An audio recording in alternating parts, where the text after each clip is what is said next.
We talked a bit about characterizing transmitters. Joel gave a whole talk on oscilloscopes, which are the tool that we use these days. Usually it's eye diagram based, measured with a scope. In the old days, when I first started with BERTs a long time ago, like 17 years ago, BERT receivers in some cases were better than scopes at characterizing some transmit phenomenon. But those days are gone. Scopes have gotten really good, so virtually every high-speed channel transmitter is characterized with a scope.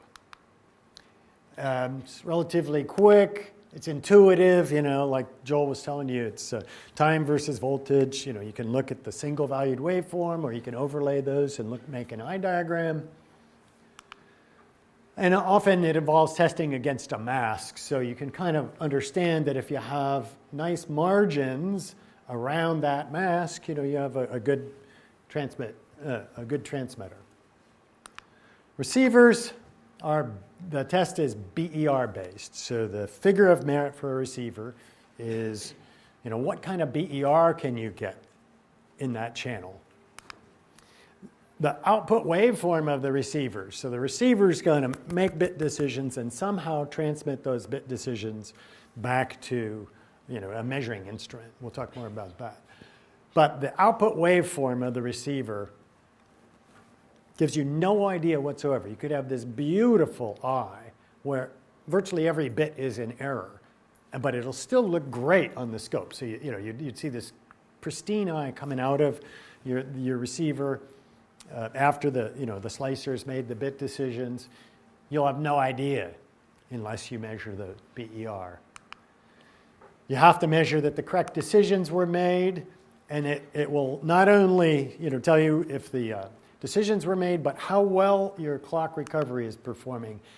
And as I've learned over the years, it's a lot less intuitive than transmitter testing. People kind of have a gut feel, and they've gone through EE school and been using scopes their whole career. There aren't that many BERT-based classes in EE school. So we use BER instead of eye measurements. So what we do is we send a known input pattern. So this could be PRBS, or it could be a user pattern, or a pattern that industry has determined that's not a PRBS pattern, but a memory-based pattern, but you know what the pattern is. Sorry, I clicked that a little too quickly.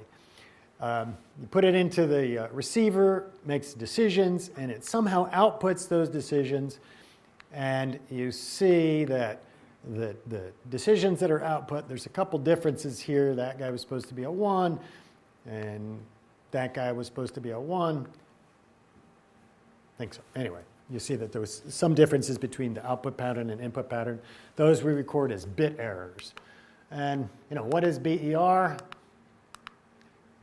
You simply ratio the bits in error over the total bits transmitted, and that's BER. Number of bits received in error over the number of bits transferred.